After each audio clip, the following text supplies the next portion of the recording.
सुंदर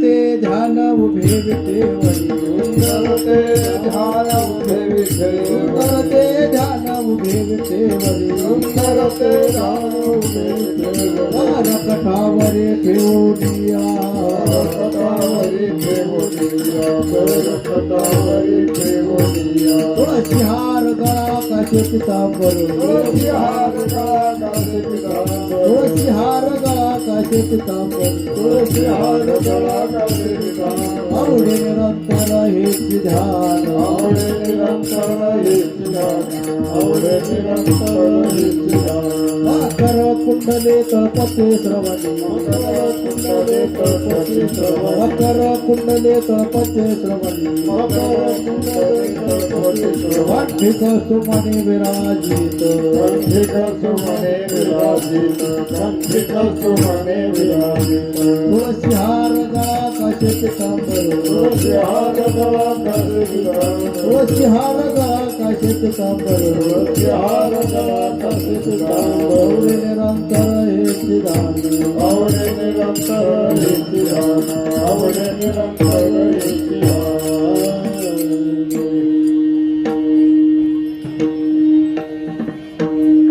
तुका मने माझे हेची सर्व सुख, तुका म्हणे माझे हेची सर्व सुख, तुका म्हणे माझे हेची सर्व सुख, तुका म्हणे माझे हेची सर्व सुख, तुका म्हणे माझे हेची सर्व सुख, तुका म्हणे माझे हेची सर्व सुख, तुका म्हणे माझे हेची सर्व सुख, तुका म्हणे माझे हेची सर्व सुख. पाहिन श्रीमुख आवडीन, पाहिन श्रीमुख आवडीन, पाहिन श्रीमुख आवडीन, पाहिन श्रीमुख आवडीन, तुळशी हार गळा काशे पितांबर, तुळशी हार गळा काशे पितांबर, तुळशी हार गळा काशे पितांबर, तुळशी हार गळा काशे पितांबर, पाहिन श्रीमुख आवडीन, पाहिन श्रीमुख आवडीन, तुळशी हार गळा काशे पितांबर, तुळशी हार गळा काशे पितांबर, तुळशी हार गळा काशे पितांबर, तुळशी हार गळा काशे पितांबर. आवडे निरंतर हे ध्यान, आवडे निरंतर हे ध्यान, तुळशी हार गळा काशे पितांबर, तुळशी हार गळा काशे पितांबर, तुळशी हार गळा काशे पितांबर, तुळशी हार गळा काशे पितांबर. आवडे निरंतर हेच ध्यान, आवडे निरंतर हेच ध्यान, तुळशी हार गळा काशे पितांबर, तुळशी हार गळा काशे पितांबर, तुळशी हार गळा काशे पितांबर, तुळशी हार गळा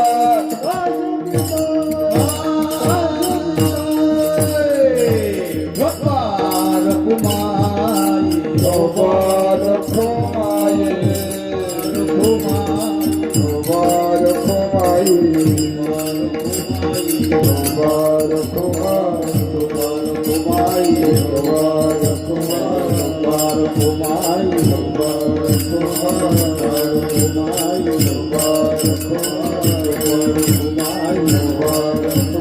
गोपाल खोमाई, गोपाल खोमाई,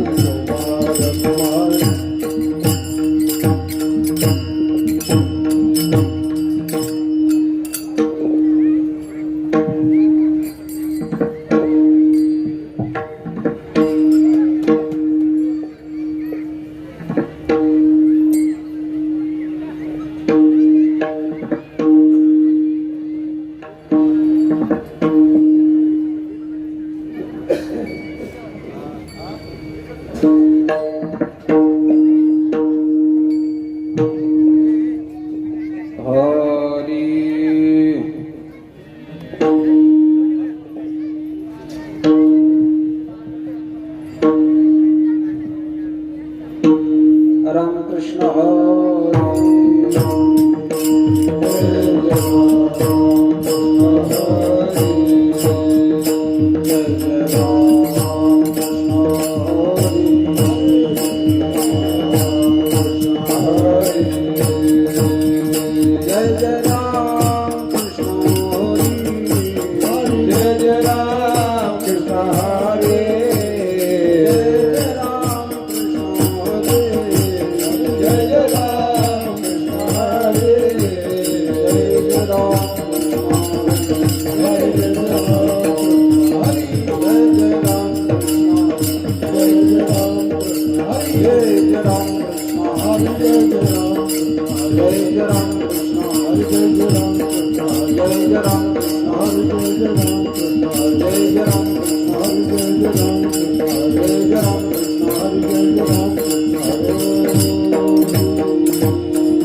रूप पाहता लोचनी सुख झाले ओ साजनी तोरा विठ्ठल बलवा तोहा विठ्ठल बलवा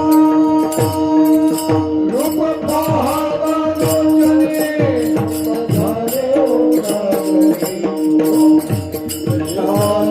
विठ्ठल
वनवा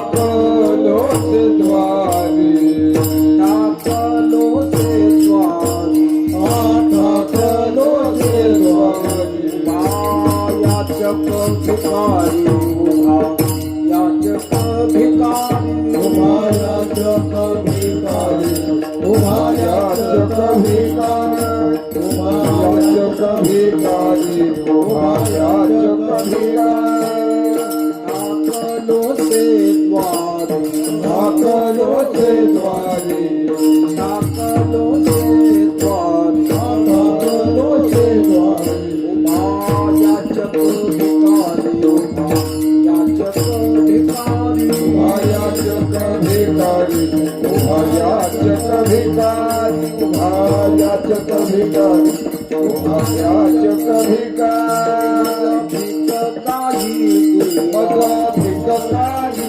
देवा भिक काही मग भिक काही देवा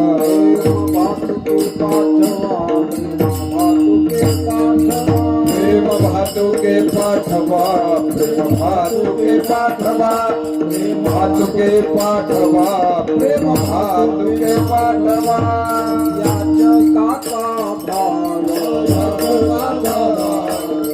याचकाचा भार याचकाचा भार येऊ नये येरधार येरधार येऊ नये येरधार येऊ नये येरधार येऊ नये येरधार येऊ नये येरधार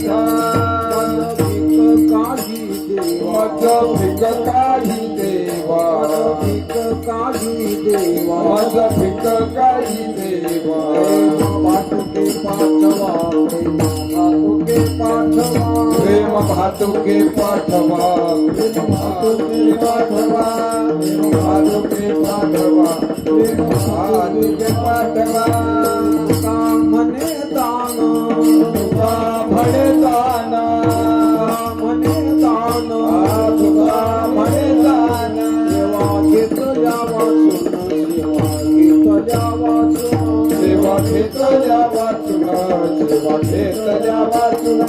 सेवा घेतल्या वाचून सेवा घेतल्या वाचून का म्हणे दान तुका म्हणे दान म्हणे दान आय तुका म्हणे दान घेतल्या वाचून सेवा घेतल्या वाचून सेवा घेतल्या वाचून घेतल्या वाचून सेवा घेतल्या वाचून भिक काही देवा भिक काही देवा भिक काही देवा भिक काही देवा भातुके पाठवा प्रेम भातुके पाठवा प्रेम भातुके पाठवा प्रेम भातुके पाठवा प्रेम भातुके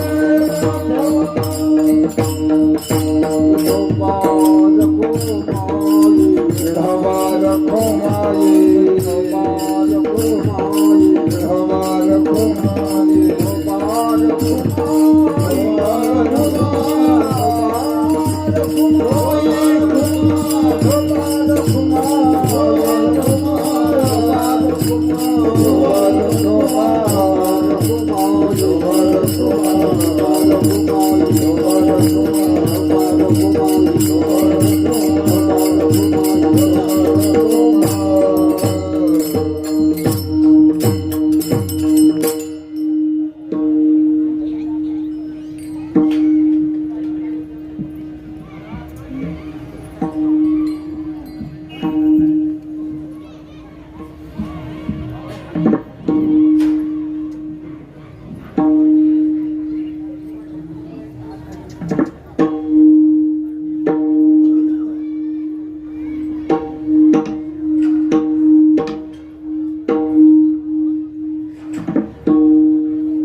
ठाकलो से द्वारी ठाकलो से द्वारी ठाकलो से द्वारी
द्वारे मॉनिटर लावत्या इको कमी करा मॉनिटर लावत्या ढाकलोसे द्वारे उभा याचक भिकारी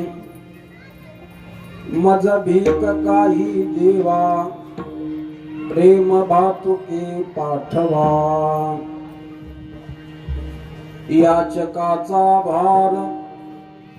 याचकाचा भार घेऊन येईल झार मज भीक काही देवा प्रेम भातुके पाठवा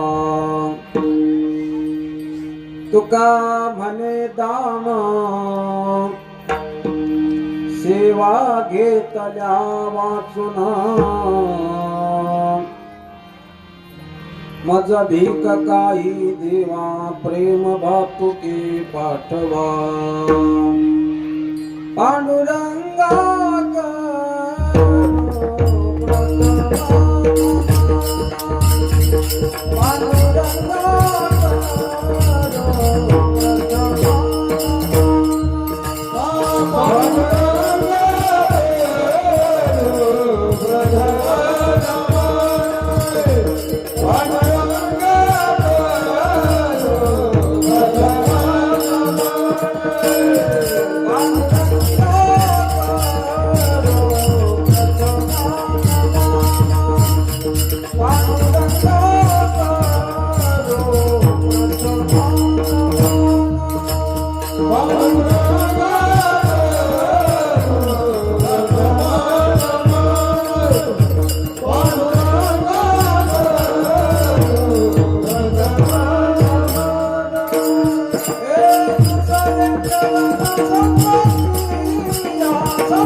स्मरण होय सकळ विद्यांचे अधिकरण तेच वंदो श्री चरण श्री गुरूंचे ओम नमो ज्ञानेश्वरा करुणा करा दयाळ तुमचा अनुग्रह लादलो पावन झालो चराचरी लोकाभिरामं रणरंगधीरं राजीव नेत्रं रघुवंशनाथं कारुण्यरूपं करुणाकरन्तं श्रीरामचन्द्रं शरणं प्रपद्ये मनोजवं मारुततुल्यवेगं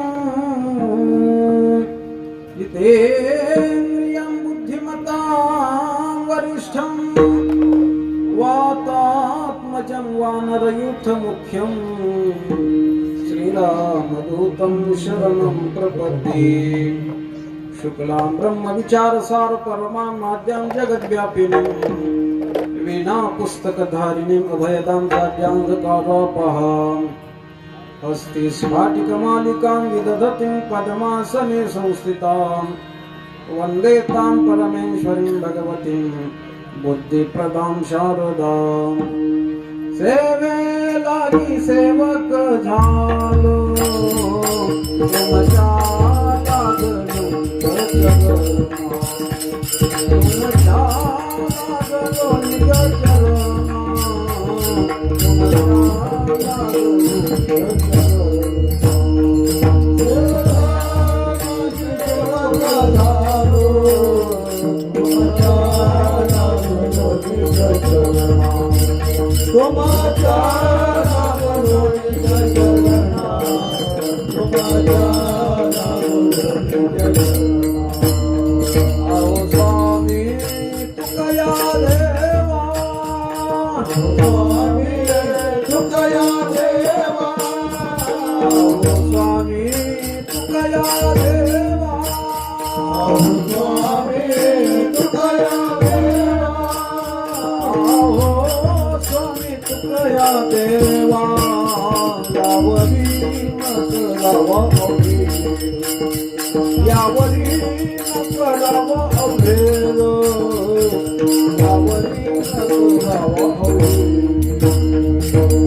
ठाकलो से द्वारी उभा याचक भिकारी मज भीक काही देवा प्रेम भातुके पाठवा.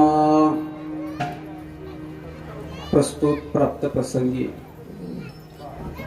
संप्राप्त सेवेसाठी निवडलेला अभंग श्री क्षेत्र देहू निवासी असलेले प्रेमाद्भूत सिंधू कुळसागर इंदू कान्हा प्रिय बंधू गुणातीत साधू श्रीमंत श्री जगद्गुरु तुकोबाराय महाराजांच्या अखिल विश्वाला चंद्रभागा मातेप्रमाणे पावन करणाऱ्या अभंग गाथेतील अत्यंत प्रसिद्ध अत्यंत महत्वाचा मागणीपर प्रकरणातील अभंग असून महाराज या अभंगाच्या द्वारा भगवंताच्या दारामध्ये उभा राहून भक्तीचं जे प्रेम सुख आहे ते प्रेम आपल्याला प्राप्त व्हावं अशा पद्धतीची मागणी करतात. विठाला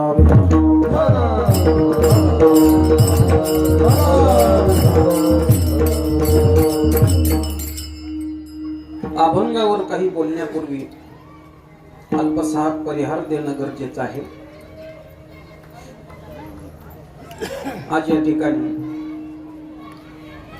आपल्या वारकरी संप्रदायाचं परम आराध्य दैवत परम मंगलधाम सकळ देवदेवोत्तम भगवान श्री पंढरीरायाच्या कृपेने अखिल विश्वाचे माऊली श्री संत ज्ञानेश्वर महाराज जगद्गुरु तुकाराम महाराज आदी करून सर्व साधू संतांच्या कृपाशीर्वादाने भगवान दत्तात्रयांचा अवतार असणारे श्री स्वामी समर्थ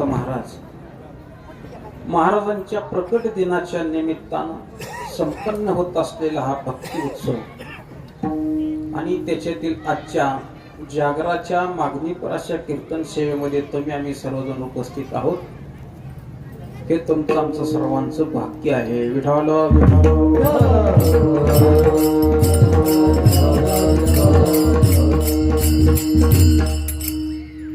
श्री स्वामी समर्थ भक्त मंडळ थोरात नगर भिगवण या परिसरातील सर्व स्वामी भक्तांच्या वतीनं प्रतिवर्षी या कार्यक्रमाचं आयोजन केलं जातं. हे 14वं वर्ष आहे आणि 14व्या वर्षातील ही आजची उपांत्य दिवसाची सेवा या कार्यक्रमाचे असणारे मार्गदर्शक परमश्रद्धेय ज्योतिषशास्त्र विशारद गुरुवर्य वैभव काका जोशी महाराज काकांच्या मार्गदर्शनाखाली हा कार्यक्रम या ठिकाणी संपन्न होत असतो. माझ्याही परम भाग्यानं आजची ही सेवा काकांनीच माझ्याकडे सोपवली आहे. गेल्याही वर्षी पलीकडच्या वर्षी मला वाटतं या ठिकाणी एकदा सेवा करण्याचा योग आला होता आणि त्यानंतर पुन्हा या वर्षी हा सेवेचा योग आहे. या कार्यक्रमाकरता उपस्थित असणारी सर्व वारकरी संप्रदायातील गुणीजन गायक वादक सर्व महाराज मंडळी परमार्थ क्षेत्रातली जुनी आणि जाणती सर्व सेवाधारी मंडळी या सर्वांच्या चरणी पहिल्यांदा नतमस्तक होतो. सर्वच गुणीजन मंडळी या ठिकाणी उपस्थित आहेत. आपल्या सप्ताहाला लाभलेले मृदंगाचार्य आपल्या भागातलं परमार्थ क्षेत्रातलं एक जुना आणि जाणतं व्यक्तिमत्व हरिभक्तीपरायण कैलास महाराज त्यांची या ठिकाणी कार्यक्रमाला रोज उपस्थिती आहे, साथ संगत आहे. सर्वच गायक मंडळी आमचे गायनाचार्य हरिभक्तीपरायण मोहन महाराज कदम आहेत, हरिभक्तीपरायण ढवळे महाराज आहेत. आमच्या बरोबर आलेले गायनाचार्य आमचे हरिभक्तीपरायण अनिल महाराज, त्याचबरोबर दुसरे ढवळे महाराज आहेत. आदी करून सर्व टाळकरी मंडळी, इकडं हार्मोनियम आमचे हरिभक्तीपरायण खुशबे महाराज आहेत. आदी करून सर्व वारकरी मंडळी टाळकरी मंडळी यांच्या उपस्थित कार्यक्रम होते. आपल्या या परिसरातील सर्व परमार्थातील ज्येष्ठ मंडळी सुद्धा इथे रोज उपस्थित आहेत. आमचे आदरणीय हरिभक्तीपरायण केशव महाराज जगताप सर तेही रोज इथं कार्यक्रमाकरता उपस्थित आहेत. उपस्थित सर्व श्रोते मंडळी, माता भगिनी, आबालवृद्ध सर्वांच्या चरणी नतमस्तक होतो. विठावल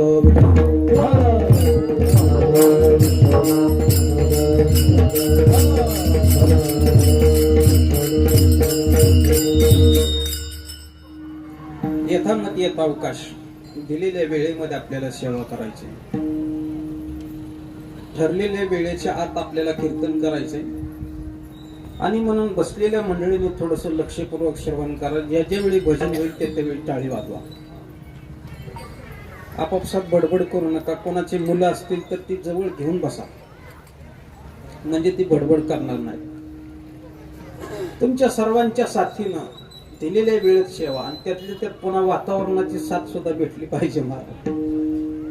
नाहीतर काय आता नको त्या वेळेला त्या देवाचं जर आगमन झालं तर मग अवघड होईल. आणि म्हणून रामकृष्ण हरी या आपल्या संकल्पित वेळेत, प्राप्त वेळेमध्ये, प्राप्त वातावरणामध्ये या ठिकाणी आपल्याला सेवा करायची. आपल्याच गावचं असणारं परमार्थातलं एक जुनं आणि जाणतं व्यक्तिमत्व आदरणीय काटे अण्णांची उपस्थिती या ठिकाणी आहे. म्हणून संकल्पित वेळेमध्ये सेवा करण्याकरता सर्वांनी थोडी साथ द्या. आवाज वाटाळी बसलेली.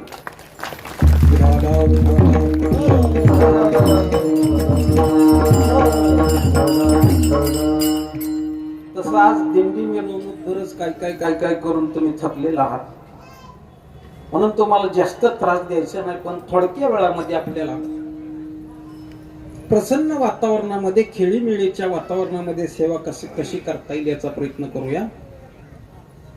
श्री स्वामी समर्थ महाराजांच्या प्रकट दिनाच्या निमित्तानं हा उत्सव होतोय. असा आहे, तुमचा आमचा सामान्यांचा जन्म असतो, पण भगवंताचा मात्र प्रकट दिन असतो. कारण परमात्मा एरवी सर्वच गोष्टीमध्ये व्याप्तच आहे महाराज, तो कधी नाही. आपण रामनवमी साजरी करतो म्हणजे त्याच्या अगोदर परमात्मा जगतात नसतात असं आहे का? असं नाही. देव अगोदर आहेच आहे. आपण जन्माष्टमी साजरी करतो म्हणजे त्याच्या आधी श्रीकृष्ण परमात्मा या जगात नसतात असं नाही. परमात्मा कायमच सर्व ठिकाणी व्याप्त आहे. तर ज्यावेळी जगताच्या उद्धाराकरता, तुमच्या आमच्या उद्धाराकरता ती स्थिती निर्माण होते, त्यावेळी मनुष्याच्या रूपानं परमात्मा येतो आणि तोच त्याचा प्रकट दिन असतो.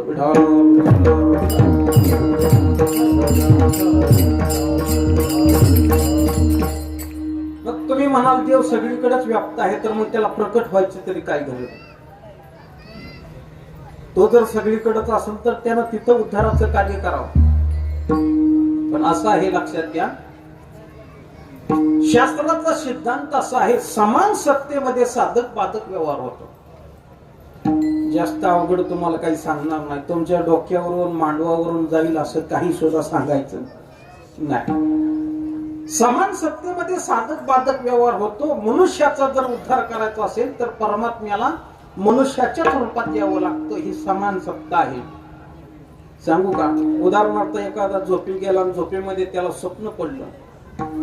स्वप्नामध्ये ज्यावेळी झोपला होता, झोपेच्या अगोदर तांब्या भरून पाणी उशाला ठेवलेलं होतं. पण नंतर झोपेमध्ये स्वप्न पडलं, स्वप्नामध्ये त्याला तहान लागली. सगळ्या तालुक्यात फिरला महाराज, पाणी द्या, पाणी द्या. कोणी त्याला पाणी दिलं नाही.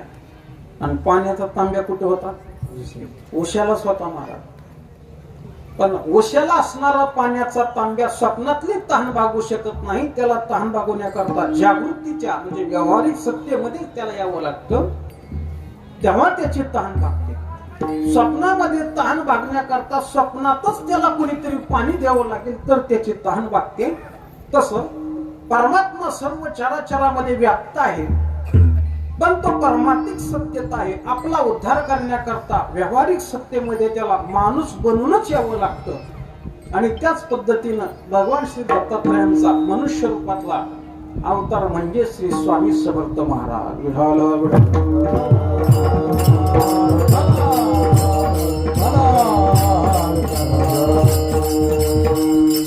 जास्त विस्तार करणार नाही. उद्या आदरणीय काकांचंच कीर्तन आहे, ते तुम्हाला पुष्कळ त्या संबंधात सांगतील महाराज. ते सहज जरी बोलत बसले तुमच्याशी तरी सगळं तुम्हाला सांगून देते. म्हणून जास्त काही बोलत नाही.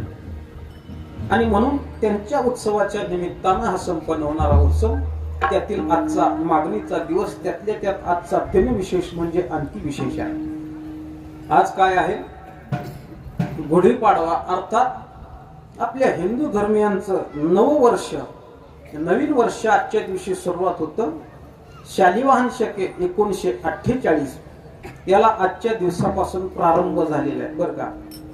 आता काय हे सांगायची पंचायतच आहे मोठी अण्णा, कारण हे आपल्याला माहितच नाही आताच्या लोकांना. काय आपलं सगळं इंग्रजी कॅलेंडर, इंग्रजी तारखा. काय माणसावर म्हणतो हा 12 वाजले आता एकादशी सुरू झाली. अरे बाबा कधी एकादशी सुरू होते तुला काय माहितीये का? आपलं पंचांग काय कळतं का तुला? हिंदू धर्मियांचं आपलं जे पंचांग आहे, जे सर्व शास्त्र आहे, महिने, हे सगळं आपण सोडून दुसऱ्याच घेऊन नाचतोय महाराज.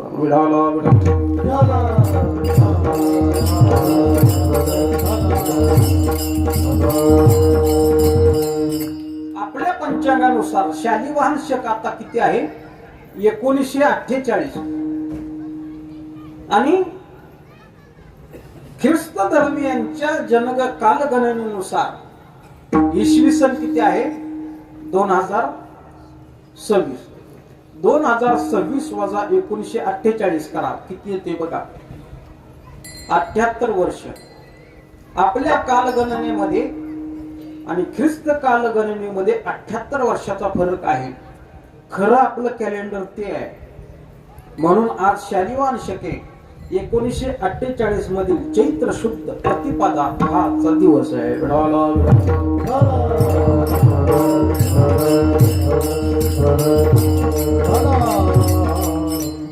अशा पवित्र दिवशी आज आपण मागणीच्या कीर्तनामध्ये उपस्थित आहोत.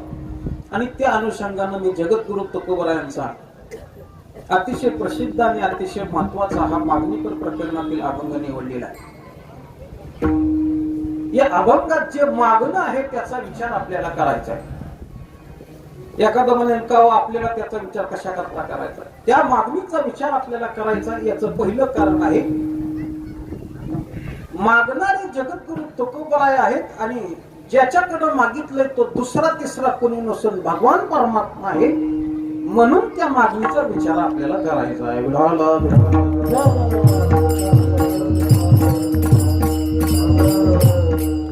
असं आहे, जी मागणी श्रेष्ठ दर्जाची असते त्याचा विचार तुम्ही आम्ही केला असता त्याच्यामध्ये आपल्या कल्याणाचा विचार आपल्याला सापडतो.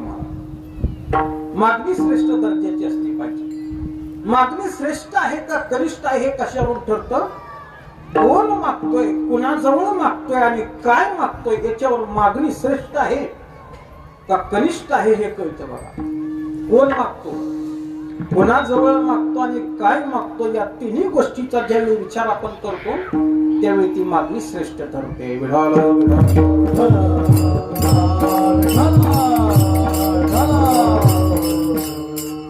एखाद्या सामान्य माणसाने दुसऱ्या सामान्य माणसाजवळ जर काही मागितलं तर मागणाराची आणि ज्याच्याकडे मागितलं त्या दोघांची बुद्धी कनिष्ठ असल्यामुळे त्या मागणीला श्रेष्ठ मागणी असं मानता येत नाही.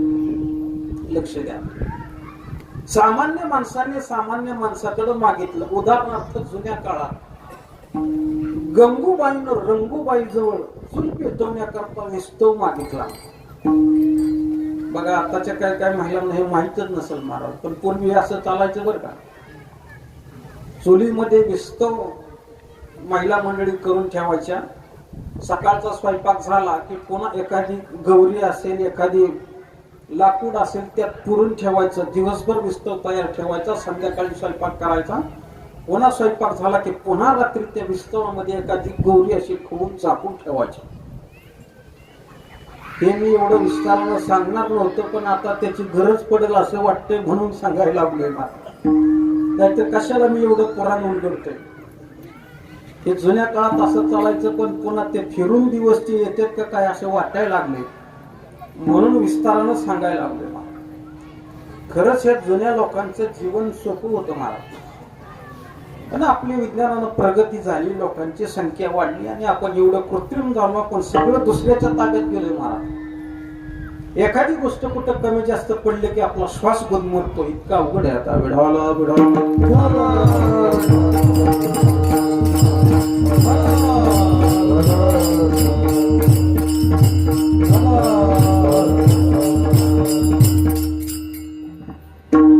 कुठं तिकडं दुसऱ्या देशात आता युद्ध चालू आहे महाराज, त्याचा परिणाम अगदी 8-10 दिवसात आपल्यावरती झाला. परवा एका कीर्तनकारानं सांगितलं, एका गावात कीर्तनाला गेलो आणि पाऊस थोडा येण्यात असं वातावरण निर्माण झालं. कीर्तनातल्या सगळ्याच बायका पळून गेल्या कीर्तनात. त्याला काय कळेना, पुरुष काय कोणी गेलं ना, महिला का पळून गेल्या. तेव्हा तिथल्या महिलांनी सांगितलं, सरपण भिजलं तर काय करायचं, आता गॅसचं अवघड झालं. म्हणजे हे अशी परिस्थिती आहे आता सध्या. म्हणून जुन्या काळामध्ये एका स्त्रीनं दुसरीकडे विस्तव मागितलं, ही मागणी, त्याचा विचार करायचं ठरवलं. काय करणार विचार? काहीच करू शकत नाही, कारण सामान्य माणसाने सामान्य माणसाकडे केलेली मागणी, दोघांच्याही बुद्धीची कुवत सामान्य असल्यामुळे विचार करून काही अर्थ नाही.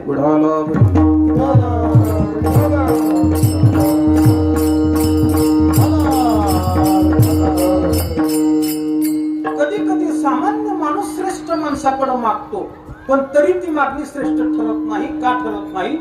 तर मागणाऱ्याची बुद्धी सामान्य असल्यामुळं माणूस मोठा भेटला तरी तो सामान्यच मागतो. महाराज, एक राजा युद्ध जिंकून आपल्या नगरीमध्ये प्रवेश करत होता. त्याला विजय मिळाला असल्यामुळे त्याला एवढा आनंद झाला. तो म्हणला, आज पहिल्यांदा जो माणूस भेटेल त्याला तो मागेल ते मी सगळं देणार. हे राजे लोक फार लहरी असतात महाराज. त्यांनी जर एखाद्याला काही द्यायचं ठरवलं, काही देऊन टाकतील. आणि त्यांना काही लहर आली तर एखाद्याचं निष्कारण मोडकं सुद्धा उडवतील महाराज. हे जुन्या काळात असंच असायचं ह्या राजे लोकांचं. त्यानं ठरवलं, पहिल्यांदा जो माणूस भेटेल त्यानं मागल ते मी देणार. त्यानं नगरीमध्ये प्रवेश केला आणि तेवढ्यात एक भिकारी त्याला समोर आडवा आला आणि त्यानं त्याला थांबवलं आणि सांगितलं, बोल, तुला काय पाहिजे ते माग, आज मी प्रसन्न आहे, काय जे मागशील ते द्यायला मी तयार आहे. मग आता राजा प्रसन्न आहे, समोर भिकारी आहे. त्यानं जर मागितलं असतं तर त्याच्या 10 पिढ्याचं कल्याण त्याला करून घेता आलं असतं.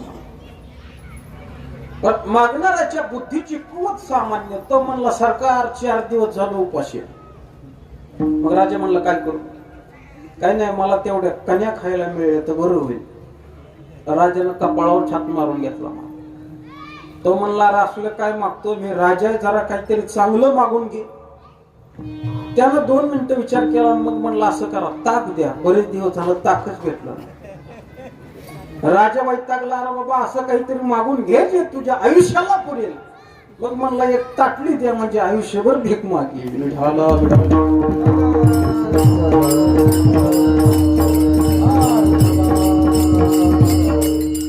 त्याला श्रेष्ठ असणारा राजा समोर आहे, पण मागणाऱ्याची बुद्धी कनिष्ठ आहे. काय करणार महाराज?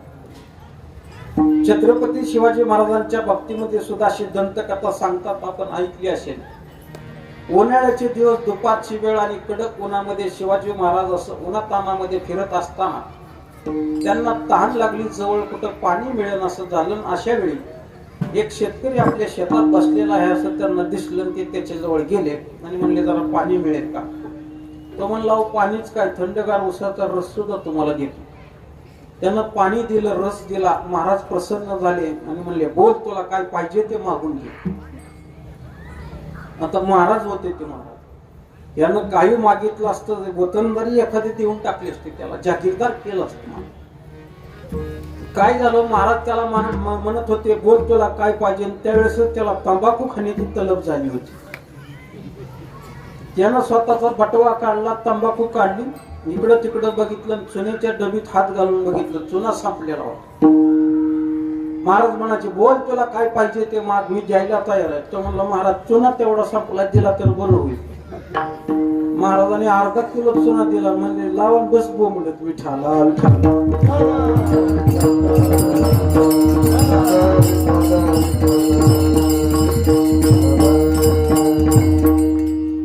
देणारी व्यक्ती श्रेष्ठ आहे, पण मागणाऱ्याची बुद्धी सामान्य आहे. काय त्याचा विचार करणार? राजा भेटला, काय मागावं कळलं. अहो, राजाच काय, एखाद्याला देव जरी भेटला तरी बुद्धी जर त्याची क्षुद्र असेल तर काय मागावं ते कळत नाही. आणि म्हणून आपल्या संप्रदायातले एक जुने कीर्तनकार वैकुंठवासी नामदेव आप्पा दृष्टांत सांगायचे. म्हणजे एक बाईल बुद्धी मनुष्य, त्यानं बायकोने सांगितलं, काहीतरी देवाची तपश्चर्या करा. म्हणलं, असं तपश्चर्या करता गेला. म्हणला तर कुठल्या देवाची? मग लवकर प्रसन्न होणारा देव कोणता? महादेव. आशुतोष. आशु म्हणजे लवकर, तुष्यती म्हणजे संतुष्ट होणे, लवकर प्रसन्न होणारा महादेव. म्हणले त्याची तपश्चर्या करतो. गेला, तपश्चर्या केली, देव प्रसन्न झाले. म्हणले बोल, तुझ्या करता मी 3 वर द्यायला तयार आहे, तुला काय पाहिजे ते मागून घे. आता मुळातच हा बाईक बुद्धी होता, तिनं सांगितलं म्हणून तपश्चर्याला आलेला. तो मला थांबा, त्याला विचारून गेला पळत घरी. देव प्रसन्न झाले. काय मागावं म्हणून विचारलंय, सांग काय मागायचं. त्यानं सांगितलं, तो मला दिसत नाही का माझं नाक किती आखूड आहे. 4 बायकामध्ये गेल्यानंतर मला फार लाजल्यासारखे होतं, जरा देवाला नाक लांब करायला सांगा. पळतच गेला, देवाला सांगितलं, ते नाक जरा लांब करा आमच्या मंडळीचं. बरं, लांब करा हे सांगितलं, किती लांब करा सांगितलंच नाही. देवानं तथास्तु म्हणलं. नाक जे लांबायला सुरुवात झाली तेव्हा महाराज हे रस्त्यात आडवं, ह्याला नाकच घरणार. नाकाच्या अंदाजानच घरी पोचला. मला बायको म्हणल्यावर तुम्हाला थोडी तरी अक्कल असेल असं वाटलं होतं मला. नाक लांब करा म्हणजे काय एवढं लांब करा म्हणतात का? आखूड करायला सांगा. परत धावत गेला, देवाला सांगितलं, अहो तेवढं ते नाक आखूड करा. किती आखूड करा सांगितलंच नाही. देवानं एवढं आखूड करून टाकलं, नाकाचा पत्ताच नाही. 2 छिद्रच तिथं राहिली फक्त. इथे नियोजित नाकाची जागा आहे असं बोर्ड लावायची वेळ आली. मला कोणा घरी गेला, बायकोनं काय मग आता काय आरती केली असेल का मला? ती म्हणली, अहो जावं होतं तसं करा, तुम्हाला काही सांगून काय उपयोग नाही, माझं जसं होतं तसं करा. गेला पळत, देवा जसं होतं तसं करा. केलं. गेले ना 3 वरण, बघता काय माझ्याकडे बुझावला.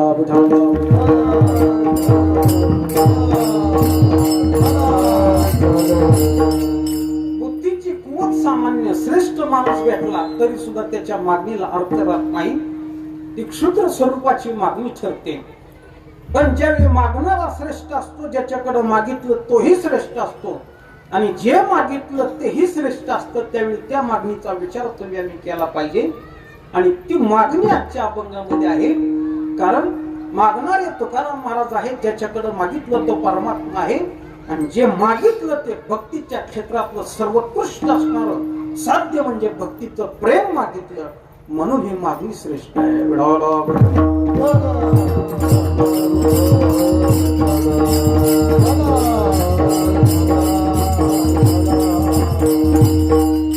मागणारे तुकाराम महाराज श्रेष्ठ आहे. किती श्रेष्ठ आहेत? स्वतः ज्ञानोबराय बोलतात, तुका सर्व श्रेष्ठ प्रिय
सर्वांमध्ये श्रेष्ठ आहेत ते नामदेवरायाचा अवतार आहे असं कोण सांगतंय?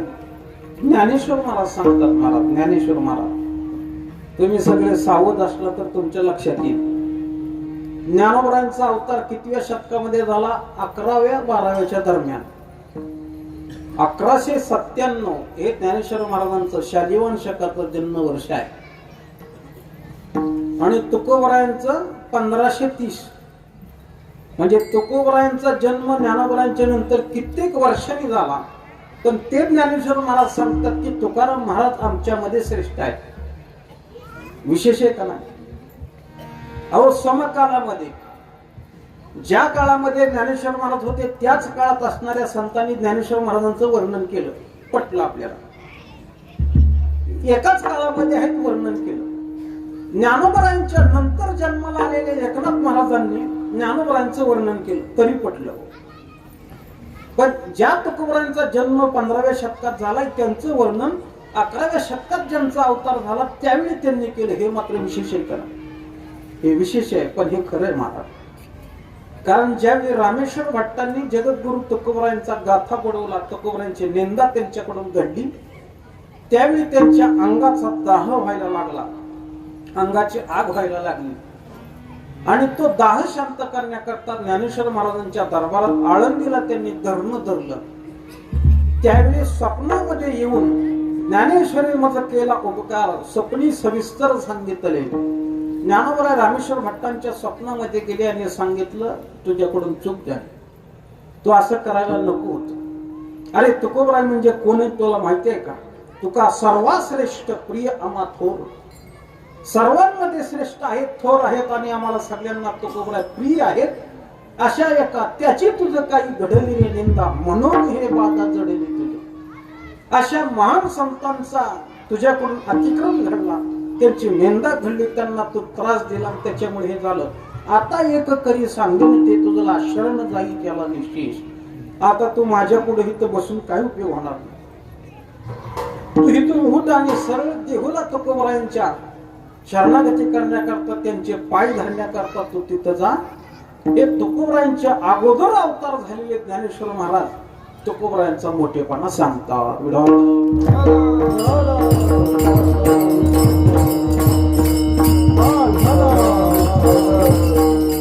म्हणून मागणारे तुकोबराय श्रेष्ठ आहेत. ज्याच्याकडे मागितलं तो परमात्मा सुद्धा श्रेष्ठच आहे. महाराज तो किती श्रेष्ठ आहे महाराज वर्णन करतात. उदार तू हरी ऐसी कीर्ती जनाची, अनंत हे धोरी, कर्जताची पवाने. उदार तू हरी कीर्ती जनाची, अनंत हे धोरी,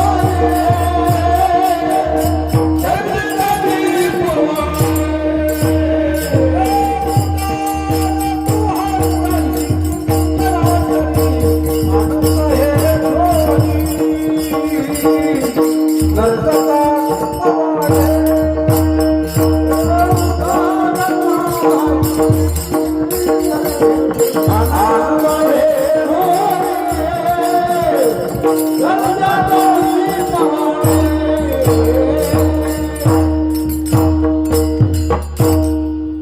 ज्याच्याकडे मागितलं तो उदारांचा राजा आहे महाराज, उदारांचा शिरोमणी. नवे नवे औदार्य हा गुणच त्याचा आहे महाराज. ऐका यशस्वी औदार्य ज्ञान वैराग्य ऐश्वर्य हे साही गुणवर्य वसती जेथ. मनोनी तो भगवंतो निसंगाचा सांगातू पार्था दत्त चित्तो होई आता. परमात्म्याकडे यश हे परिपूर्ण रूपानं देवाकडे महाराज. श्री लक्ष्मी परिपूर्ण स्वरूपानं परमात्म्याच्या चरणाजवळ ती स्थिर आहे. वैराग्य असेल, ज्ञान असेल, हे सगळे गुण, औदार्य असेल, हे परमात्म्या जवळच आहेत. ते गुणस्वरूप परमात्मा आहे. देवानं अंश रूपाने जर एखाद्याला एखादा गुण दिला ना तर जग त्याला डोक्यावर घेऊन नाचतं महाराज. औदार्य नावाचा गुण कर्णाला देवानं अंश रूपाने दिला. सगळं जग उदारता म्हटलं की कर्णाचं नाव घेतो महाराज. अहो काय तुम्ही उदार एवढे, कर्णाचे अवतारच आहेत तुम्ही असं म्हणतात ना. असा गुणांची खान असणारा परमात्मा आहे.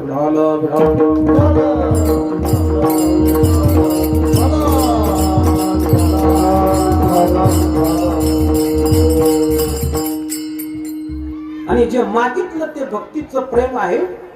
कारण भक्तीचं प्रेम, परमात्म्याचं प्रेम प्राप्त होणं म्हणजे भक्तीतलं सर्वोच्च शिखर गाठणं आहे महाराज. मोक्षाच्या सुद्धा पुढची स्थिती आहे भक्तीचं प्रेम प्राप्त होणं. आणि म्हणून ज्यावेळी तुकोबराय भक्ती करू लागले सुरुवातीच्या काळामध्ये,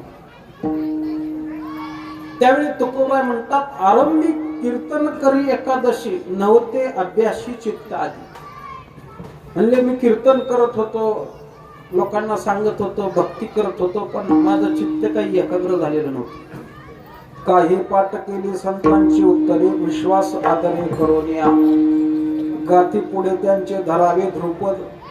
भावे चित्त शुद्ध करून या. मी असं सगळं करतोय म्हणले, भक्ती करत होतो, पण भगवंताचं भक्तीचं जे प्रेम आहे ते मला प्राप्त झालेलं नव्हतं. लोक म्हणायचे मला, तुम्ही हरिभक्ती परायण आहात, गुरुवर्य श्री श्री, पण भगवंताचं प्रेम मला प्राप्त झालेलं नव्हतं. त्यामुळे तो उदास असा केला. एकदा तर देवाला म्हणले, अरे भक्तीचं प्रेम मला तू दिलं नाहीस, नुसताच माझं नाव सगळ्या जगात कशा करता करतो. म्हणून तो कुमार खंत व्यक्त करतात, नो हे दास खरा, नो हे दास खरा, नो हे दास खरा, नो हे दास खरा, नो हे दास खरा, नो हे दास खरा, नो हे दास खरा, नो हे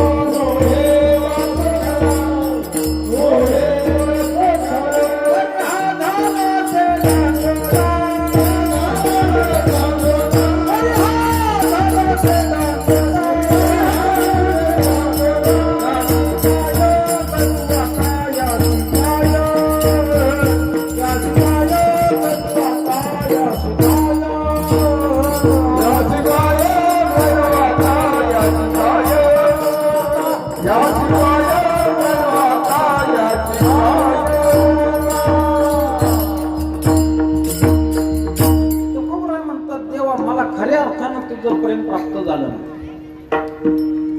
पण मी मोठा भक्त आहे असं माझा दांगवर मात्र तो जगामध्ये निर्माण केला कशा करता.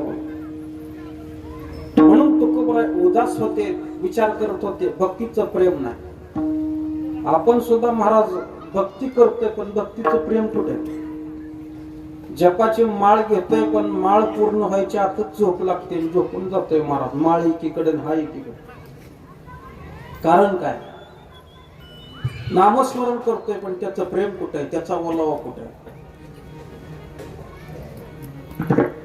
पूजनीय ब्रह्मचैतन्य गोंदवलेकर महाराज म्हणतात, देवाचं नाव घेतल्यानंतर जिभेवर खडी साखर ठेवल्यासारखं ज्या दिवशी वाटेल त्या दिवशी म्हणायचं खरं भगवंताचं प्रेम निर्माण झालं. प्रेम जोपर्यंत प्राप्त होत नाही तोपर्यंत आपण हे नुसतं करणं आहे, त्याच्यामध्ये ओलावा नाही, आनंद नाही. केलं तर पाहिजे महाराज कुठेपर्यंत, जोपर्यंत प्रेम प्राप्त होत नाही तोपर्यंत करावं तर लागणार. एखाद्या औषधाची गोळी इच्छा नाही पण घ्यावीच लागणार आहे, आजार बरा करायचा असेल तर. तसं प्रेम प्राप्त होण्याकरता भगवंताचं चिंतन इच्छा नसली तरी करावं लागेल, मन लागलं नाही तरी करावं लागेल. ही खंत तुकोबरायांच्या ठिकाणी आहे. तुकोबराय म्हणतात, देवाने कीर्तन करतोय, लोकांना तुझी कथा सांगतोय, पण नाही नेत्रा जळ नाही अंतरी कळकळ. तुझी कथा सांगताना प्रेमानं कधी माझं हृदय भरून येत नाही, कधी डोळ्यामध्ये एक अश्रू निर्माण होत नाही. काय अर्थ देवा याला. बर का, सहज आठवलं म्हणून सांगतो. स्वामी विवेकानंदाचं एक वाक्य मी एका पुस्तकामध्ये वाचलं. हे वाक्य एवढंच ध्यानात ठेवा, कीर्तनात घरी जावा तरी काय अडचण नाही, बाकी सगळं कीर्तन सोडून. त्यांनी एक वाक्य असं तिथं सांगितलं की भगवंताच्या प्राप्ती करता साधकाच्या डोळ्यातून पडलेला अश्रूचा एक थेंब, याची किंमत म्हणजे सगळी पृथ्वी एकीकडे, तो थेंब एकीकडे, एवढी किंमत आहे.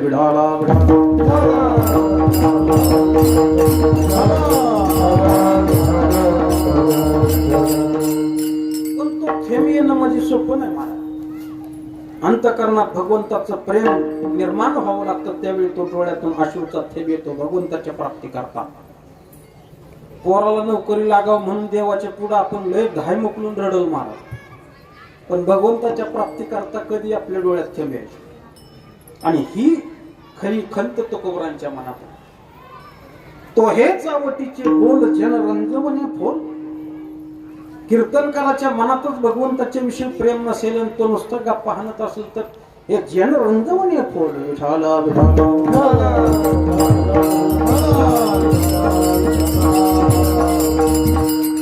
आणि म्हणून तुकोबराय ही खंत घेऊन देवाला म्हणतात, देवा हे भक्तिप्रेमाचं मागणं मागण्याकरता मी तुझ्या दारात उभा आहे. अभंगाच्या पहिल्या चरणात ठाकरे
तुकोबराय देवाला म्हणतात, देवा मी तुझ्या दारात उभा आहे, भिकारी याचक म्हणून तुझ्या दारामध्ये मी उभा आहे, माझी दखल घे, असं देवाला सांगायचं. याच्यामध्ये मागणाऱ्याची मर्यादा आहे. मागणाऱ्या माणसाने काय करावं, कुठं उभं राहावं, दारात उभं राहिलं पाहिजे. का मागणारा आला आणि घरात बसला, त्याला देतील का काय? जोडपून माणसं त्याला बाहेर काढतील. अतिथीची सुद्धा मर्यादा आहे. आपण एखाद्याच्या घरी गेलो म्हणजे काही सरळ घरात बसायचे असतात? नाही नाही, त्या यजमानानं आतमध्ये या असं म्हणण्याची वाट बघायची असते. महाराज 2 मिनिटं होईना, मग आत जायचं असतं. हे मागणाऱ्याची मर्यादा, याला शहाणा याचक असं म्हणतात. काय मागावं, कोणाजवळ मागावं आणि कसं मागावं हे ज्याला कळतं तो शहाणा याचक, आणि हे ज्याला कळत नाही तो मूर्ख याचक आहे. एवढा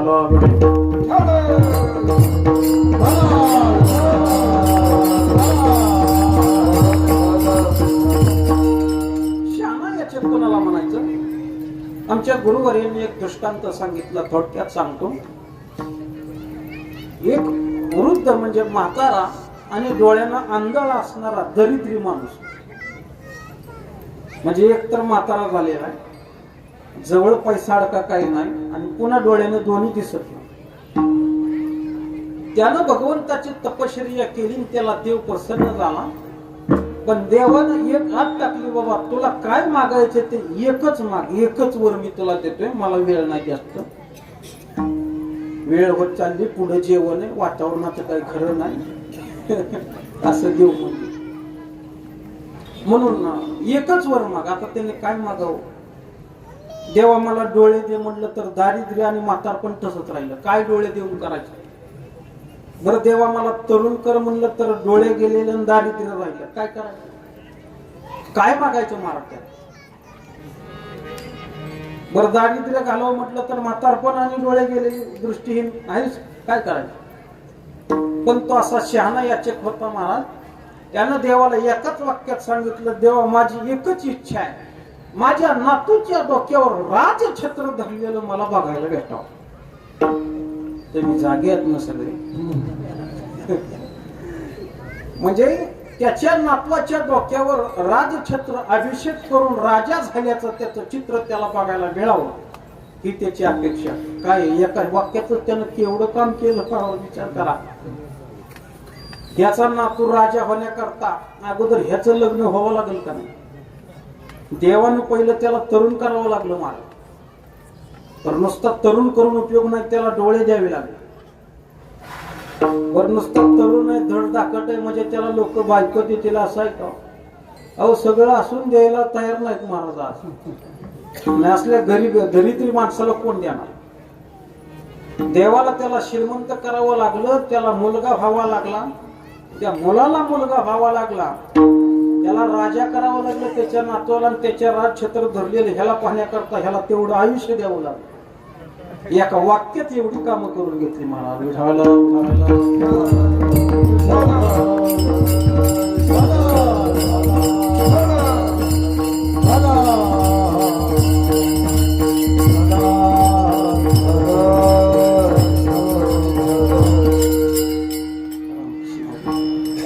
आपल्या कार्यक्रमाचे मार्गदर्शक ज्योतिषशास्त्र विशारद आदरणीय गुरुवर्य काकांचं आगमन झालं.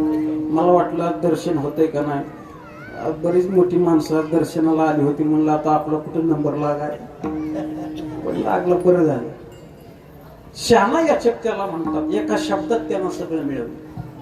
आणि ही याचिकाची मर्यादा घेऊन तुकाराम महाराज देवाला सांगतात, देवा मी तुझ्या दारात उभा आहे, याचिकाची मर्यादा मला कळते आणि मी भिकारी अशा प्रकारचा याचक आहे. आता मागणारा म्हणजे भिकारीच याचकच असतो तो. पण या ठिकाणी तुकोबारायांना असं सांगायचंय की मी गरीब भिकारी आहे. याचा अर्थ काही भिकारी श्रीमंत सुद्धा असतात. मला श्रीमंतामध्ये सुद्धा काही भिकारी आहेत, असतात श्रीमंत पण वागतात मात्र भिकारी असतात. उदाहरणार्थ रावण काय थोडा श्रीमंत होता का? 7 कोटी घर शुद्ध सोन्याची होती महाराज, सोन्याची. तुम्ही जाग्यात न सगळे सोन्याचं चाललंय, एवढी श्रीमंती. पण तरी एका भिकाऱ्याचं रूप घेऊन, साधूचा वेश घेऊन सीतामाईच्या दारात भीक मागण्याकरता उभा राहिलं का? ही श्रीमंत भिकारी. आणि माणसानं श्रीमंत असून भिकाऱ्यासारखा वागला का अडचणीत आलाच म्हणून सांगितलं. रावणानं श्रीमंत असताना भीक मागण्याचं सोंग केलं, कोळासहित नाही सवावं लागलं. भगवान परमात्मा वामन अवतारामध्ये भीक मागण्याकरता गेला. आता तो काही गरीब होता का? पण राजा बळीच्या द्वारामध्ये भीक मागण्याकरता गेला, श्रीमंत असताना गेला. परिणाम काय? द्वारपाल व्हावं लागलं बळीच्या दारामध्ये. राखेदार वंटा बळीचा बुढावला बुढावला.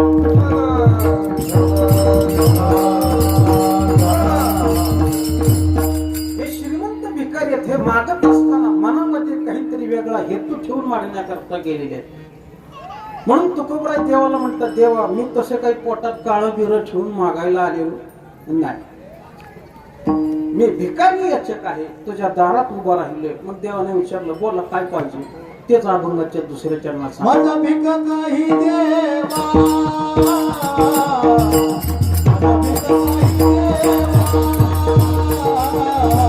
माझा भिक काही देवा, माझा भिक काही देवा, माझा भिक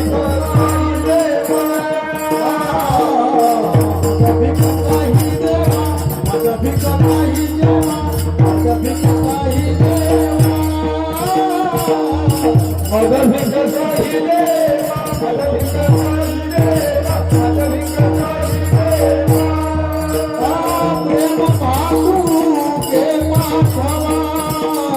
प्रेम भातुके पाठवा, प्रेम भातुके पाठवा,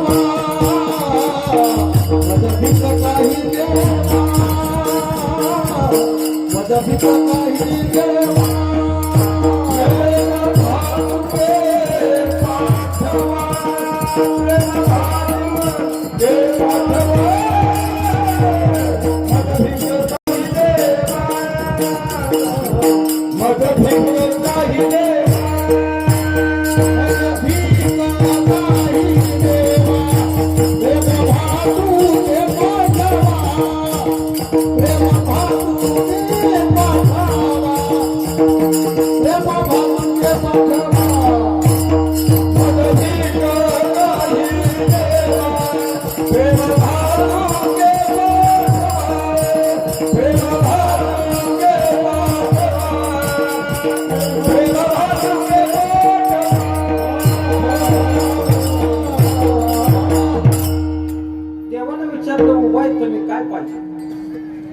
सांगितलं, भगवंता तुझ्या नामाचं प्रेम मला दे, तुझ्या भक्तीचं प्रेम मला दे.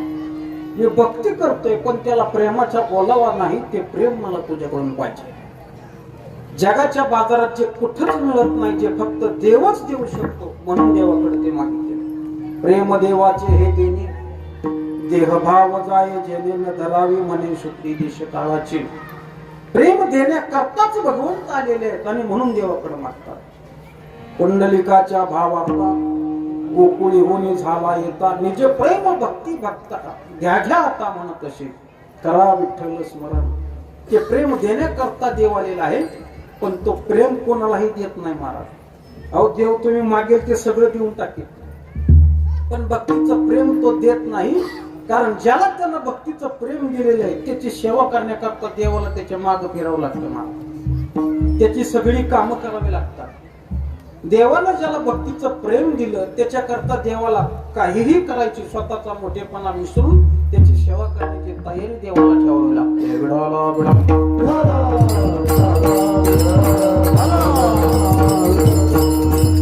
आणि म्हणून काकड्याच्या प्रकरणामध्ये जी दुसरी मालिका आहे, दुसरं मंगलाचरण आहे, त्याच्यातला पहिलाच अभंग आहे, उंच नीच काही म्हणे भगवंत तिष्ठे भाव भक्त एकवट.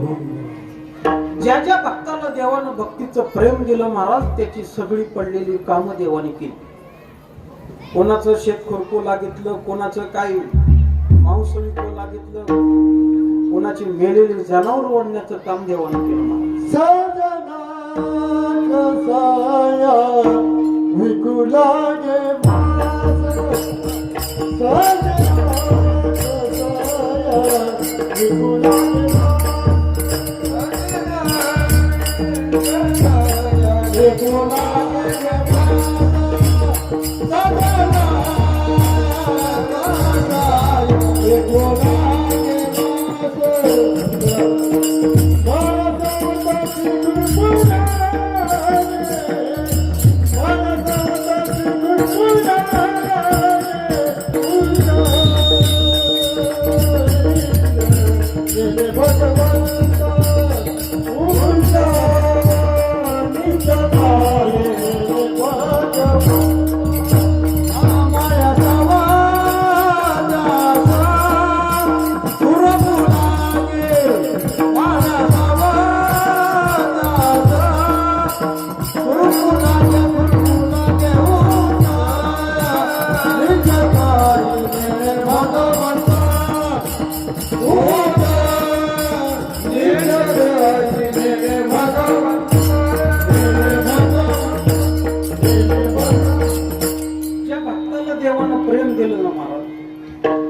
त्याच्याच मागं फिरतोय, त्याचीच कामं करतो. कोणकोणत्या भक्तांची काय काय कामं केली ही सगळी यादीची अभंग आहे महाराज. देव घरीच नाही महाराज, कायम भक्ताच्या सेवेतच तो मागं फिरतो. काय झालं, एके दिवशी भगवान ब्रह्मदेवाची पत्नी सावित्री माता, पार्वती माता आणि लक्ष्मी माता या तिघी जणी गप्पा मारायला बसल्या दुपारी. मग आता बायका गप्पा मारायला लागल्यावर काय ते काय भागवतातल्या दशमस्कंदावर चर्चा करतील गाव. त्यांनी काय नाही, मग आपलं घरातलं काढायचं, संसाराचा चिखलची तर काढायचं. सासूची तक्रार, पण आता ह्या तिघींना सासू नाही, मग काय करायचं, मालकाची तक्रार. आता माणूस कितीही मोठा असू द्या महाराज, तर त्याच्या घरी जाऊन विचारा हा माणूस किती मोठा आहे, ते एकाच वाक्यात सांगतात, कितीही मोठा असू द्या. आमच्या त्यांना अजिबात बरं झालं राव तुमच्याकडे कळत नाही म्हणते, एवढं तरी बरं आहे. पण किती मोठा माणूस असू द्या महाराज, मग काय आता देवाच्या बायका कोणतरी ते सुरूच झालं. सावित्री मातेचा पहिला नंबर आला, ती बोलायला लागली. म्हणजे अहो काय सांगावं, ज्यावेळी लग्न ठरलं त्यावेळी फार बरं वाटलं. म्हणलं बाबाला 4 तोंड आहे, म्हणजे 4 तोंडानं बोलतो, म्हणजे ब्रह्मदेवाला 4 तोंड ना. मग कधी कधी कुठल्या का तोंडानं व्हाय ना हाय हॅलो काहीतरी म्हणत राहील, मला बरं वाटलं होतं. कशाचं काय, हे अखंड वेदच कोकतोय, वेदच कोकतोय, काय वेदाचे मंत्र चालू, कशाचं काही बोलते का.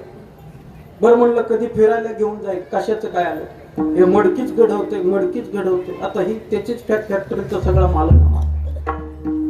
बरं म्हणलं त्या मडक्याचं तरी काही सोपं आहे का, एक काढलं मग दुसरी झेरॉक्स सुरू केली, असं आहे का. प्रत्येक वेळी नमुना बदलावा लागतोय मला, एक एकासारखं नाही. तसा तो बी लय हुशार आहे मला. त्यानं नुसत्या नाकावरच फॅक्ट सगळा राबवलं मला. कोणाचं वाकडं तरी करेल, कोणाचं सरळ करेल, कोणाचं लांब तरी करेल, कोणाचं आखूड तरी करेल, कोणाच्या मध्येच असं मशीनं पाय दिल्यासारखं करेल. अरुंद पूल आहे, वाहने सावकाश चालवा, असं करतो महाराज. सावित्री माता म्हणते अहो कशाचं काय, हे रात्रंदिवस चालूच आहे आपलं. प्रजेची उत्पत्ती, प्रजेची उत्पत्ती, कशाचं काय, लग्न करताना फार बरं वाटलं, काय नाही वाटलं काय. आता नंबर आला पार्वती मातेचा.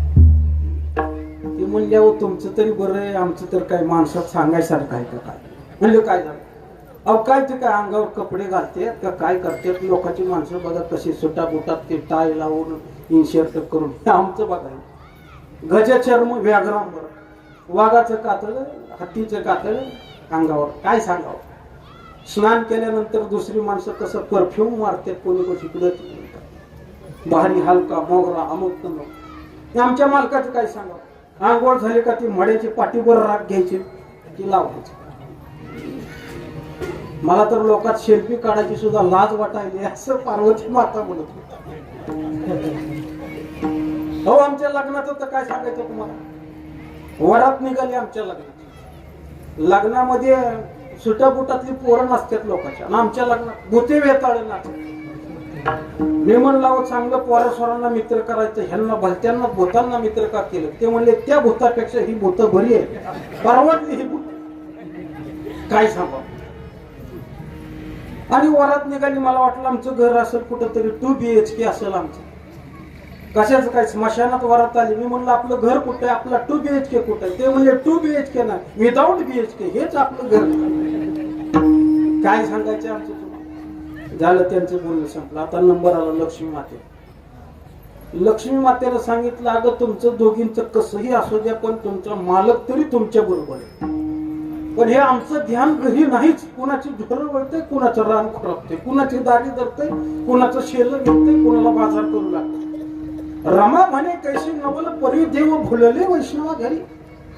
ज्या सुखा कारणे देव वेडावला, ज्या सुखा कारणे देव वेडावला.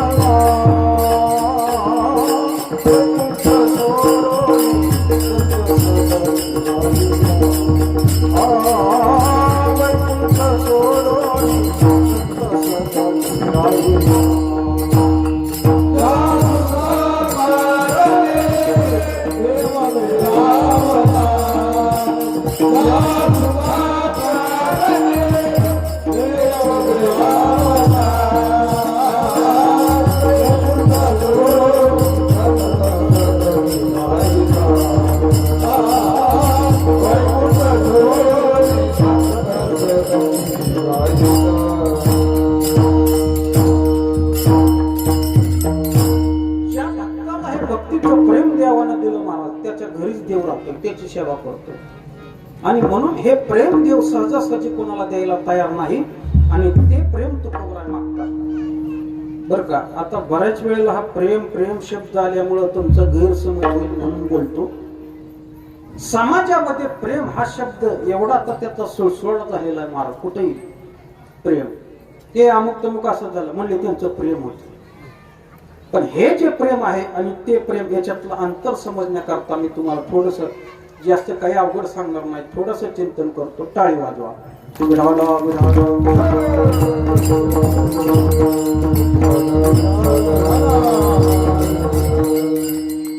हे जगामध्ये जे प्रेम आहे, विशेषतः या प्रेम या शब्दाच्या अवडंबराखाली तरुण पिढी अक्षरशः पोखरलेली आहे, उद्ध्वस्त झालेली आहे. हे प्रेम म्हणजे प्रेम नाही. हे प्रेम कुठलं सांगतात तर नारद मुनी भक्ती सूत्रामध्ये प्रेम सांगतात. हे भगवंताचं प्रेम कसं आहे, गुणरहितम कामनारहितम प्रतिक्षण वर्धमानम अविच्छिन्नम सूक्ष्मतरम अनुभव रूपम. हे प्रेम आहे महाराज. सोपं सांगतो, गुणरहितम. गुन्हा वाचून केलेलं प्रेम आहे. एखाद्या माणसावर प्रेम करतात माणसं, वा वा छान गातात तुम्ही म्हणून आमचं तुमच्यावर प्रेम आहे बरं का. उद्या तुमचं गाणं बंद पडलं विचारणार सुद्धा नाही आम्ही तुम्हाला उद्या. म्हणजे तसं वाईट वाटून घेऊ नका, आपली मैत्री चांगली आहे त्यामुळे आम्ही विचारू. पण जगाची अहो तुम्ही छान वाजवता म्हणून तुमच्यावर प्रेम आहे. वाजवणं उद्या बंद पडलं, वय झालं, काय करणार, गेलं प्रेम मातीत मला. हे गुणावरती केलेलं प्रेम आहे, व्यक्तीवरचं प्रेमच नाही. म्हणून संसारामध्ये आपण जे प्रेम करतो ते गुणरहितम नाही, पण भक्तीचं प्रेम गुणरहितम आहे. परमात्मा गुणी आहे हे जे वर्णन संतांनी केलेलं आहे तसा तो अवगुणी आहे म्हणून वर्णन केलेलं आहे.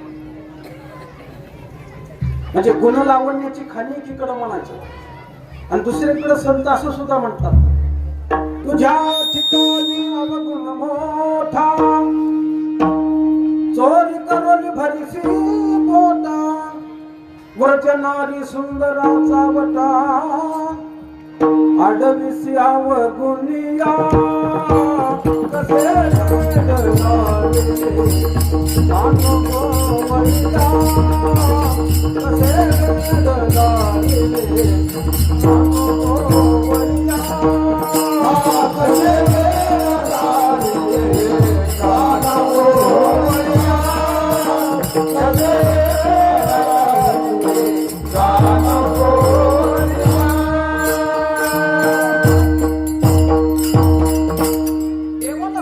कोणाची लावण्याची खाण म्हणतात तसं म्हणतात तुझ्यासारखं अवगुणी कोणी नाही. तुझ्या ठिकाणी अवगुण मोठा चोरी करून भरशी पोटा. हरी तू निष्ठुर निर्गुण नाही माया बहुकटी. तू निष्ठुर आहेस, तुला काय प्रेम नाही, तुला भक्ताचं घेणं देणं नाही. देवाला शिवे देतात महाराज. म्हणजे त्याच्या गुणाचं वर्णन करतात तसं अवगुणाचं सुद्धा वर्णन करतात. पण गुण आणि अवगुण हे दोन्ही बघून सुद्धा संत पुन्हा देवावर प्रेम करतात, कारण ते प्रेम गुणरहितम आहे.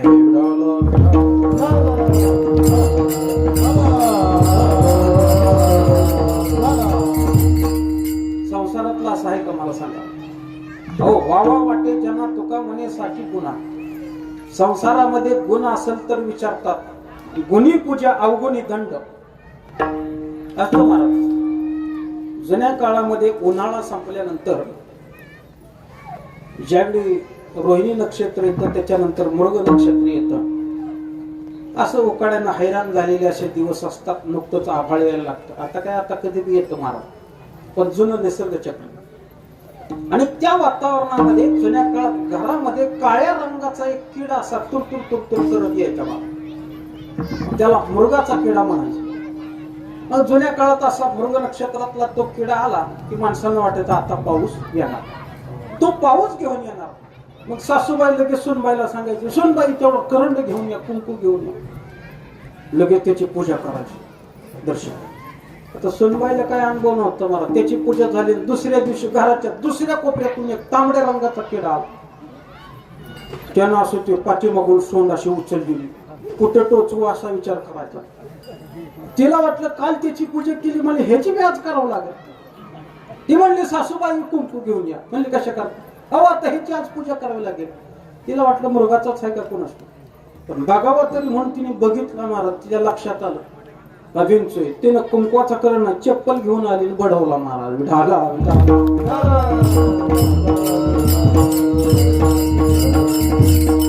पाऊस घेऊन येतोय. गुणी म्हटलं की त्याच्यावर प्रेम आहे, अवगुणी असला की त्याला दंड आहे. म्हणून संसारातलं प्रेम गुणरहितम नाही, पण परमात्म्याच्या वरती असणारं भक्तीचं प्रेम गुणरहितम आहे, कामना रहितम.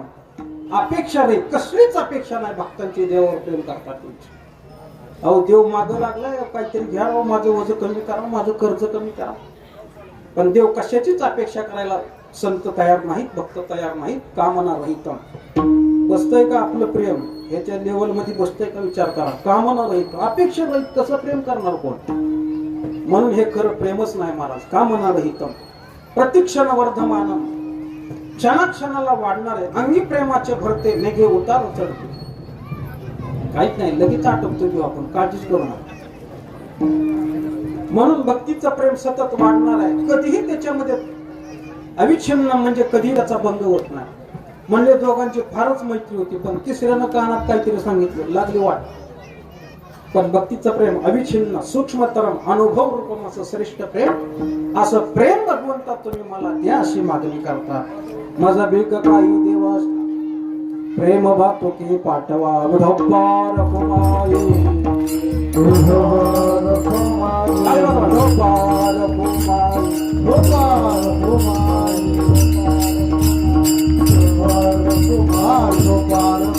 कुंडले कवरदार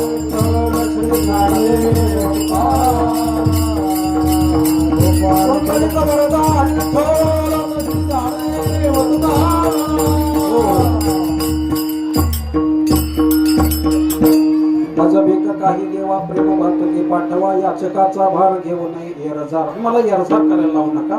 एकाच माझ्या हेलपाट्यामध्ये माझं काम करा. म्हणून तुका म्हणे दान सेवा घेतल्या वाचून. देवा मी कुठली सेवा केली नाही, पण तरी हे दान आहे. दान हे कुठल्याही सेवे वाचून द्यावं लागतं. म्हणून माझं भीक काही देवा प्रेम भातुकी पाठवा. ज्ञानेश्वर माऊली ज्ञानराज माऊली ज्ञानेश्वर माऊली ज्ञानेश्वर माऊली ज्ञानराज माऊली ज्ञानेश्वर माऊली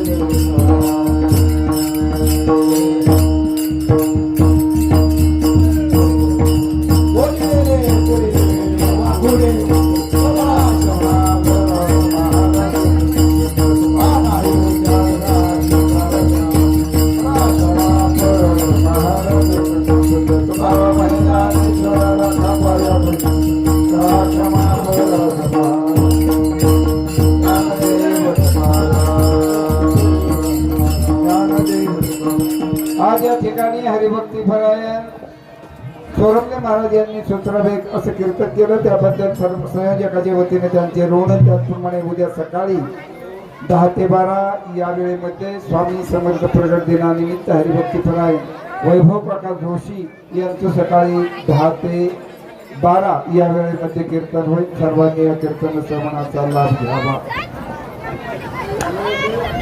पळापळी करू नका.